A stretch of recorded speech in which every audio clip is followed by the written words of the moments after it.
નમસ્કાર વિદ્યાર્થી મિત્રો, આપણી યુટ્યુબ ચેનલ ગુજરાતી પાઠશાળામાં આપ સૌનું હાર્દિક સ્વાગત છે.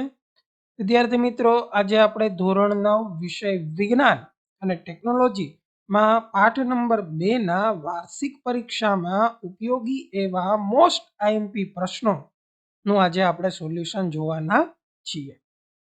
વિદ્યાર્થી મિત્રો, આ ઉપરાંત આપણે ચેપ્ટર નંબર 1 ના વિડીયો આઈએમપી પ્રશ્નોનો આપણી યુટ્યુબ ચેનલ ઉપર મૂકેલો છે, તો તમે એ પણ જોજો. પહેલો કે એમસીક્યુ આપણે જોઈએ. એમાં પહેલો એમસીક્યુ કે ચોકને પાણીમાં નાખતા બનેલું દ્રાવણ ખાલી જગ્યા છે. અહીંયા આપણને 4 ઓપ્શન આપેલા છે, તો એમાં આવશે નિલંબન દ્રાવણ. બીજું, 140 ગ્રામ દ્રાવણમાં 14 ગ્રામ ખાંડ દ્રાવ્ય થયેલી છે, તો દ્રાવણમાં વેઇટ બાય વેઇટ ની ટકાવારી આપણે ગોતવાની છે, તો એમાં આવશે ઓપ્શન બી 10. નીચેના પૈકી કયું જેલ છે, તો એમાં આવશે માખણ. કયો ઘટક અલગ પડે છે, પિત્તળ, હવા, રેતી કે ગ્રેફાઇટ, તો એમાં આવશે ગ્રેફાઇટ. 5. ધુમ્મસ અને વાદળ એ શેનું ઉદાહરણ છે, એરોસોલ, મિશ્રણ, નિલંબન કે ઇમલ્શન, તો એમાં આવશે એરોસોલ. પિત્તળમાં ઝીંક અને કોપરનું પ્રમાણ અનુક્રમે કેટલું હોય છે, તો કે 30% ઝીંક હોય છે અને 70% કોપર હોય છે. પ્રવાહી દ્રાવણ કયું છે, તો કે અહીંયા નીચે 3 ઓપ્શન આપેલા છે, ફેસ ક્રીમ, ઇમલ્શન, દૂધ. તો આ ત્રણેય પ્રવાહીનું દ્રાવણ છે, એટલે ઓપ્શન ડી આપેલ તમામ ખરા ખોટા છે. 8મો પ્રશ્ન, ભૌતિક ફેરફાર દ્રવ્યના રાસાયણિક ગુણધર્મોમાં બદલાવ લાવે છે, તો આ વિધાન કેવું થશે? ખોટું. પાણીમાં મીઠું ઓગાળતા તે વિષમાંગ મિશ્રણ આપે છે, ખોટું, એ સમાંગ મિશ્રણ આપે. 10મો પ્રશ્ન, કલીલ દ્રાવણના કણો ફિલ્ટર પેપરમાંથી પસાર થઈ શકે છે, તો આ વિધાન કેવું છે? ખોટું.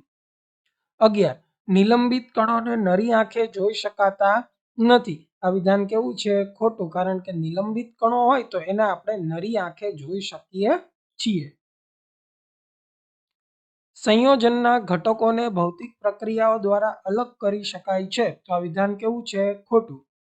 કાદવ એ સોલ છે, તો વિધાન કેવું છે? ખરું. હવે એક શબ્દ, વાક્ય કે આપણે આંકડામાં ઉત્તર આપવાના હોય છે 1 માર્કના. તો પાણીમાં 10% ઇથાઇલ આલ્કોહોલ છે, તો તેમાં દ્રાવ્ય અને દ્રાવક જણાવો. બરાબર. તો ઇથાઇલ આલ્કોહોલ જે છે એ દ્રાવ્ય છે અને પાણી છે એ દ્રાવક છે. આ શું છે? દ્રાવ્ય અને આ દ્રાવક. વાદળમાં પરિક્ષેપિત કલા અને પરિક્ષેપણ માધ્યમ જણાવો. તો કલા કોણ છે? પ્રવાહી, અને માધ્યમ કોણ છે? વાયુ. પિત્તળમાં રહેલા ઘટકો જણાવી તેનું પ્રમાણ. તો જસત અને તાંબુ હોય. જસત 30% અને તાંબુ 70%. મિલ્ક ઓફ મેગ્નેશિયામાં પ્રક્ષેપિત કલા અને પરિક્ષેપણ માધ્યમ જણાવો. તો કલા તરીકે ઘન હશે અને માધ્યમ તરીકે કોણ હશે? પ્રવાહી. ખાંડના પાણીમાં બનાવેલા દ્રાવણમાં દ્રાવ્ય અને દ્રાવક. તો દ્રાવ્ય જે છે એ કોને આપણે ઓગાળી? તો કે ખાંડને. અને દ્રાવક કોનામાં ઓગાળી? તો કે પાણી. કલીલ દ્રાવણ સ્થાયી છે કે અસ્થાયી? તો એ કેવું દ્રાવણ છે? સ્થાયી. 2 ગુણના પ્રશ્નોમાં 20મો પ્રશ્ન, સંયોજન એટલે શું સમજાવો. તો 2 અથવા વધારે તત્વો રાસાયણિક રીતે ચોક્કસ પ્રમાણમાં એકબીજા સાથે જોડાય છે, ત્યારે બનતા નવા ગુણધર્મો વાળા પદાર્થને સંયોજન કહેવાય. સંયોજન બનતી વખતે તત્વો વજનના નિશ્ચિત પ્રમાણમાં સંયોજાય છે. દાખલા તરીકે પાણી એ હાઇડ્રોજન અને ઓક્સિજન એમ 2 તત્વોનું 1:8 દળ પ્રમાણમાં બનેલું સંયોજન છે. સંયોજનના ગુણધર્મો તેના ઘટક તત્વોના ગુણધર્મો કરતાં અલગ પડે છે. દાખલા તરીકે પાણી એ હાઇડ્રોજન અને ઓક્સિજન ગુણધર્મ ધરાવતું નથી.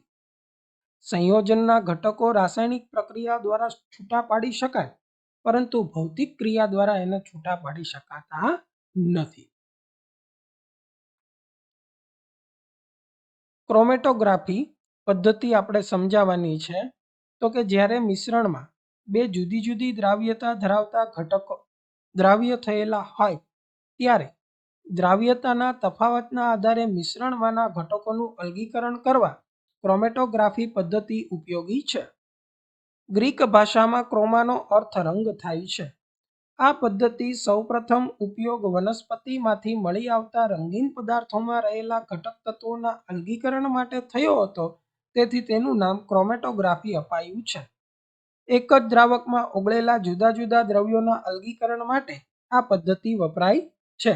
હવે એના આપણે અનુપ્રયોગો એટલે કે ઉપયોગો આપણે જણાવવાના છે ક્રોમેટોગ્રાફીના. એ પણ 2 ગુણનો પ્રશ્ન છે. તો કે રંગકના દ્રાવણમાં રહેલા રંગોને અલગ કરવા માટે, કુદરતી રંગોમાંથી વર્ણકોને અલગ કરવા માટે અને રુધિરમાંથી નશાકારક દ્રવ્યોને અલગ કરવા માટે આ પદ્ધતિનો ઉપયોગ થાય છે. અલગીકરણ એટલે શું તેનું મહત્વ જણાવો. તો મોટા ભાગના કુદરતી પદાર્થો સામાન્ય રીતે રાસાયણિક દ્રષ્ટિએ અશુદ્ધ હોય છે. મિશ્રણમાંના ઘટકોને અલગ કરવાની પદ્ધતિને અલગીકરણ કહે છે. અલગીકરણ માટે જુદી જુદી પદ્ધતિનો ઉપયોગ કરવામાં આવે છે. મહત્વ તો કે અલગીકરણ દ્વારા મિશ્રણના ઘટકોને અલગ કરી તે ઘટકોના અભ્યાસ અને ઉપયોગ શક્ય બનાવે છે. 24મો પ્રશ્ન, અલગીકરણ માટેની જુદી જુદી પદ્ધતિઓ જણાવો. તો અલગીકરણ માટેની પદ્ધતિ નીચે મુજબ છે: હાથથી ચૂંટવું, ગાળણ, સેન્ટ્રીફ્યુગેશન, બાષ્પીભવન, સ્ફટિકીકરણ, સાદું નિસ્યંદન, વિભાગીય નિસ્યંદન, અલગીકરણ, ગળણી, ઉધ્વપાતન, ક્રોમેટોગ્રાફી અને ચુંબકીય અલગીકરણ. 25મો પ્રશ્ન, નિલંબનના ગુણધર્મો લખો. 3 ગુણનો પ્રશ્ન છે. તો કે આ દ્રાવણ વિષમાંગ મિશ્રણ છે. નિલંબન ધરાવતા કણો નરી આંખે જોઈ શકાય છે. નિલંબિત કણો દ્રાવણમાંથી પસાર થતા પ્રકાશના કિરણોનું પ્રકીર્ણન કરે છે, જેથી પ્રકાશના કિરણનો પ્રજ્વલિત માર્ગ જે છે એ જોઈ શકાય છે. નિલંબિત કણોને ખલેલ પહોંચાડ્યા સિવાય મૂકી રાખવામાં આવે તો દ્રાવણના કણો નીચે બેસી જાય છે, એટલે કે નિલંબિત દ્રાવણ સ્થાયી નથી. નિલંબિત દ્રાવણને મિશ્રણમાંથી અલગ કરી શકાય છે અને નિલંબિત કણો નીચે બેસી ગયા પછી દ્રાવણ પ્રકાશનું પ્રકીર્ણન કરી શકતું નથી. હવે 3 ગુણના પ્રશ્નમાં 26મો પ્રશ્ન, કલિલ દ્રાવણના ગુણધર્મો લખો. તો કલિલ દ્રાવણ વિષમાંગ મિશ્રણ છે, જો કે દેખાવમાં સમાંગ મિશ્રણ લાગે છે. કલિલ દ્રાવ્યના કણો દ્રાવકમાં વિક્ષેપિત અવસ્થામાં રહેલા હોય છે, જેને કલિલ કહે છે. કલિલ કણો દ્રાવણમાં બધે જ પ્રસરેલા હોય છે. તેમાંના દ્રાવ્ય ઘટકને ગાળણ જેવી ભૌતિક પદ્ધતિથી અલગ કરી શકાતો નથી, પરંતુ અલ્ટ્રાસેન્ટ્રીફ્યુઝ જેવા સાધનની મદદથી અલગ કરી શકાય છે. તેમાંના દ્રાવ્ય ઘટક કણો સાચા દ્રાવણના દ્રાવ્ય ઘટક કરતાં મોટા પરંતુ અદ્રાવ્ય ઘટકના કણો કરતાં નાના હોય છે, આશરે 10⁴ થી 10⁵ નેનોમીટર સુધીના. તે પ્રકાશના કિરણોનું પ્રકીર્ણન કરે છે, જેને ટિન્ડલ અસર કહે છે. આવી ટિન્ડલ અસર બંધ રૂમના ઝીણા છિદ્ર દ્વારા બહારથી આવતા પ્રકાશથી જોઈ શકાય છે, જેમાં રૂમના વાયુમય વિક્ષેપિત માધ્યમ એટલે કે હવામાં ધૂળના રજકણો જેવી વિક્ષેપિત કલા હોય છે. આમ તે વાયુમય એરોસોલ કલિલ છે. કલિલ દ્રાવણને ખલેલ પહોંચાડ્યા વગર રાખી મૂકવામાં આવે તો નીચે બેસી જતા નથી, આથી તે સ્થાયી છે. ત્યારબાદ નીચેના ભૌતિક અથવા રાસાયણિક ફેરફારોમાં વર્ગીકૃત કરવાના છે: વૃક્ષને કાપવું, તવીનું માખણનું પીગળવું, તિજોરીને કાટ લાગવો, પાણીને ઉકાળીને વરાળ બનાવવી, કાચા ફળો વડે ફ્રૂટ સલાડ બનાવવું, કાગળ અને લાકડાનું સળગવું. તો ભૌતિક ફેરફારમાં વૃક્ષનું કાપવું, માખણનું પીગળવું, ઉકાળીને વરાળ બનાવવી, કાચા ફળોને ફ્રૂટ સલાડ બનાવવું. રાસાયણિકમાં તિજોરીને કાટ લાગવો, કાગળ અને લાકડાનું સળગવું. હવે 3 ગુણમાં ધાતુ તત્વોના ગુણધર્મો લખવાના છે. તો ધાતુ તત્વો નીચેના પૈકી બધા જ અથવા તો અમુક ગુણધર્મો ધરાવે છે. એમાં પહેલું, ધાતુ ચળકાટ ધરાવે છે. કેટલીક ધાતુ ચાંદી જેવો ચળકતો શ્વેત અથવા સોના જેવો સોનેરી પીળો રંગ ધરાવે છે. ધાતુઓ વિદ્યુત અને ઉષ્માની સુવાહક હોય છે. ધાતુઓ તણાવપણું અને ટીપાવપણુંનો ગુણધર્મ ધરાવે છે. ધાતુઓ રણકાર ધરાવે છે. સોનું, ચાંદી, કોપર, લોખંડ, સોડિયમ અને પોટેશિયમ ઓરડાના તાપમાને ઘન સ્વરૂપની ધાતુઓ છે, જ્યારે મર્ક્યુરી એ માત્ર એક જ પ્રવાહી સ્વરૂપની ધાતુ છે. ત્યારબાદ 29મા પ્રશ્નમાં આપણને તત્વ મિશ્રણ અને સંયોજનમાં વર્ગીકૃત એટલે કે આપણને વર્ગીકરણ કરવાનું કહે તો અહીંયા જે તત્વો આપણને આપેલા છે જે નામ, તો એમાં તત્વમાં સોડિયમ, સિલ્વર, સિલિકોન, મિશ્રણમાં માટી, ખાંડનું દ્રાવણ કોલસો, સંયોજનમાં સાબુ, મિથેન અને કાર્બન ડાયોક્સાઇડ. 30મો પ્રશ્ન, વિદ્યાર્થીનું એક જૂથ પગરખાનું એક ખાલી ખોખું લઈ તેને ચારે બાજુથી કાળા કાગળ વડે ઢાંકી દે છે. આ ખોખાના એક છેડે પ્રકાશનો સ્ત્રોત દાખલ કરવા એક નાનું છિદ્ર બનાવે છે. આકૃતિમાં દર્શાવ્યા પ્રમાણે કાચના એક પાત્રમાં દૂધ ભરીને જ ખોખામાં ગોઠવે છે. પાત્રમાં મૂકેલ દૂધ પ્રકાશ વડે પ્રકાશિત થતું જોઈને તેઓને આશ્ચર્ય થાય કે તેઓ આ જ પ્રવૃત્તિ મીઠાનું દ્રાવણ ભરીને કરે પણ પ્રકાશ તેમાંથી આરપાર પસાર થઈ જાય છે. તો અહીંયા જે છે એ આવી રીતનું એણે બનાવેલું. એમાં નીચે પ્રશ્ન આપેલા છે કે દૂધ કેમ પ્રકાશિત થાય તે સમજાવો અને સંકળાયેલી ઘટનાનું નામ આપો. તો દૂધના કણો પ્રકાશને ફેલાવે છે જેના કારણે દૂધ પ્રકાશિત થાય છે. પ્રકાશના કિરણો દૂધના કણો સાથે અથડાય છે અને જુદી જુદી દિશામાં ફેલાય છે અને આ ઘટના જે છે એ ટિન્ડલ અસર કહેવાય. મીઠાના દ્રાવણમાં આવું પરિણામ કેમ નથી મળતું એ સમજાવવાનું. તો મીઠાના દ્રાવણમાં પ્રકાશને ફેલાવવા માટે પૂરતા મોટા કણો હોતા નથી, તેથી એમાં ટિન્ડલ અસર જોવા મળતી નથી. પ્રકાશ દ્રાવણમાં સીધો જ પસાર થઈ જાય છે. શું તમે બે દ્રાવણોના નામ આપી શકો કે જેમાં દૂધમાં જોવા મળતી જેવી જ અસર જોવા મળે? તો કે હા, સ્ટાર્ચનું દ્રાવણ અને સાબુનું દ્રાવણ, આ બંનેમાં દૂધ જેવી ઘટના જોવા મળશે. 31મો પ્રશ્ન, અધાતુઓ સામાન્ય રીતે ઉષ્મા અને વિદ્યુતના અતિ મંદ વાહક હોય છે. તેઓ ચળકાટ વિહીન, રણકાર વિહીન, અટીપનીય તથા વિવિધ રંગો ધરાવે છે. તો એક અધાતુનું બહુરૂપ વિદ્યુતનું સુવાહક છે તેનું નામ આપો. ચળકાટ ધરાવતા અધાતુ તત્વોનું નામ આપો અને સૌથી વધારે સંયોજન બનાવનાર અધાતુનું નામ આપો. આવા 3 પ્રશ્નો પૂછ્યા છે. તો પહેલું, એક અધાતુ બહુરૂપનું વિદ્યુત સુવાહક છે તેનું નામ આપો. તો કે ગ્રેફાઇટ એ કાર્બનનું એક બહુરૂપ છે જે વિદ્યુતનું સુવાહક છે. ત્યારબાદ ચળકાટ ધરાવતા અધાતુ તત્વોનું નામ આપો. તો કે આયોડીન એ એક અધાતુ છે અને ચળકાટ પણ ધરાવે છે.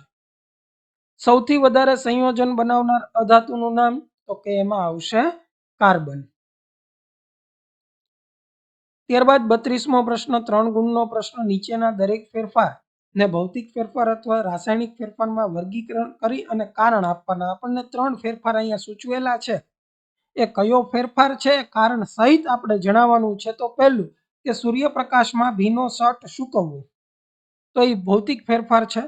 શર્ટમાં રહેલા પાણીનું બાષ્પીભવન થાય છે પરંતુ શર્ટના બંધારણમાં કોઈ ફેરફાર થતો નથી. પેલા જેવો શર્ટ હોય એવો જ સુકાઈ ગયા પછી શર્ટ રહે, માત્ર એમાંથી પાણીનું બાષ્પીભવન થઈ જાય એટલે એ ભૌતિક ફેરફાર છે. ફાનસમાં કેરોસીનનું દહન થવું, તો કે એ રાસાયણિક ફેરફાર છે કારણ કેરોસીનનું દહન થવાથી નવા પદાર્થો ઉત્પન્ન થાય છે, તેથી તે રાસાયણિક ફેરફાર છે અને આ ક્રિયાને આપણે ઉલટાવી શકતા નથી એટલે એ રાસાયણિક ફેરફાર. મલાઈને વલોવી તેમાંથી માખણ મેળવવું, તો એ ભૌતિક ફેરફાર છે કારણ કે કોઈ નવા રાસાયણિક પદાર્થો બનતા નથી, ફક્ત માખણના કણો જે છે એ પ્રવાહીમાંથી અલગ થાય છે. ત્યારબાદ નીચેના ઉદાહરણોમાં કલિલનો પ્રકાર, પરિક્ષેપિત કલા અને પરિક્ષેપણ માધ્યમ જણાવવાનું છે. તો ધુમાડો, તો પ્રકાર કયો? એરોસોલ. કલા પ્રવાહી, માધ્યમ વાયુ. વાદળીમાં ઘન સોલ, કલા વાયુ, માધ્યમ ઘન. ત્યારબાદ રબરમાં કલિલનો પ્રકાર ઘન સોલ, કલા વાયુ અને માધ્યમ ઘન. 34મો પ્રશ્ન, તત્વ વિશે સામાન્ય સમજૂતી આપવાની છે. તો ઈસવીસન 1661માં રોબર્ટ બોયલ નામના વૈજ્ઞાનિકે તત્વ શબ્દનો ઉપયોગ કર્યો હતો. ફ્રેન્ચ વૈજ્ઞાનિક એન્ટોની લોરેન્ટ લેવોઇઝરે તત્વની વ્યાખ્યા નીચે મુજબ આપેલી હતી કે દ્રવ્યના મૂળભૂત સ્વરૂપને તત્વ કહે છે જેનું રાસાયણિક પ્રક્રિયા દ્વારા સરળ પદાર્થોમાં વિભાજન કરી શકાતું નથી. તત્વનું ધાતુ, અધાતુ અને અર્ધધાતુ એમ 3 પ્રકારે વર્ગીકરણ કરી શકાય છે. હાલના સમયમાં તત્વોની સંખ્યા 100 થી વધારે છે, તે પૈકી 92 તત્વો કુદરતમાંથી મળે છે અને બાકીના માનવ નિર્મિત છે. મોટાભાગના તત્વો ઘન સ્વરૂપે હોય છે. ઓરડાના તાપમાને 11 તત્વો વાયુ સ્વરૂપે છે. ઓરડાના તાપમાને 2 તત્વો પ્રવાહી સ્વરૂપે છે, બ્રોમિન અને મર્ક્યુરી. ઓરડાના તાપમાનથી થોડા ઊંચા તાપમાને ગેલિયમ અને સીઝિયમ ધાતુઓ પ્રવાહી સ્વરૂપે હોય છે. 35મો પ્રશ્ન, દ્રાવણ, દ્રાવક અને દ્રાવ્યના ઉદાહરણ આપી સમજાવો. તો અહીંયા જે છે કે 2 કે તેથી વધુ પદાર્થોના સમાંગ એકરૂપ મિશ્રણને દ્રાવણ કહે છે. દ્રાવક, દ્રાવણના જે ઘટક કણો બીજા ઘટક કણોને પોતાનામાં ઓગાળે છે તેને દ્રાવક કહે છે, અથવા તો દ્રાવણમાં જે ઘટક કણ પ્રમાણમાં વધારે માત્રામાં હોય એને દ્રાવક કહેવાય. દ્રાવ્ય, દ્રાવણનો જે ઘટક કણ દ્રાવકમાં ઓગળે તેને દ્રાવ્ય કહેવાય, અથવા તો દ્રાવણમાં જે ઘટક કણની માત્રા પ્રમાણમાં ઓછી હોય એને દ્રાવ્ય કહેવાય. ટૂંકમાં દ્રાવણ કઈ રીતે બને તો કે દ્રાવક વત્તા દ્રાવ્ય. ઉદાહરણ તરીકે 10 ગ્રામ ખાંડને 100 ગ્રામ પાણીમાં ઓગાળી ખાંડનું દ્રાવણ બનાવીએ તો ખાંડને દ્રાવ્ય કહેવાય અને પાણીને દ્રાવક કહેવાય. ખાંડનો જથ્થો ઓછો છે, પાણીનો જથ્થો વધુ છે. ઓગાળેલી ખાંડના ગળ્યું જે પ્રવાહી બને એને દ્રાવણ કહેવાય. એ સમાંગ મિશ્રણ છે. દ્રાવણના કણોમાં સમાંગતા જોવા મળે છે. તો વિદ્યાર્થી મિત્રો, આપણા વિજ્ઞાન વિષયનું ચેપ્ટર નંબર 2 ના મોસ્ટ આઈએમપી પ્રશ્નો આ મુજબ હતા, જેનું આપણે વિગતવાર સોલ્યુશન જોયું. આ ઉપરાંત આપણે ચેપ્ટર નંબર 1 નો વિડીયો અગાઉ મૂકેલો છે, એ પણ તમે અમારા પ્લેલિસ્ટમાંથી જોઈ શકો. એની લિંક હું તમને ડિસ્ક્રિપ્શનમાં આપી દઈશ. ઉપરાંત ગણિત વિષયના પણ ચેપ્ટર પ્રમાણેના આઈએમપી પ્રશ્નો ક્રમશઃ આપણી યુટ્યુબ ચેનલમાં મૂકવામાં આવશે. તો આજે જ આપણી યુટ્યુબ ચેનલને સબસ્ક્રાઇબ કરો, બાજુમાં રહેલ બેલ આઇકોન જરૂરથી દબાવો, જેથી કરીને અમારા વિડીયોની નોટિફિકેશન આપ સુધી સૌથી પહેલા મળી રહે. Thank you for watching.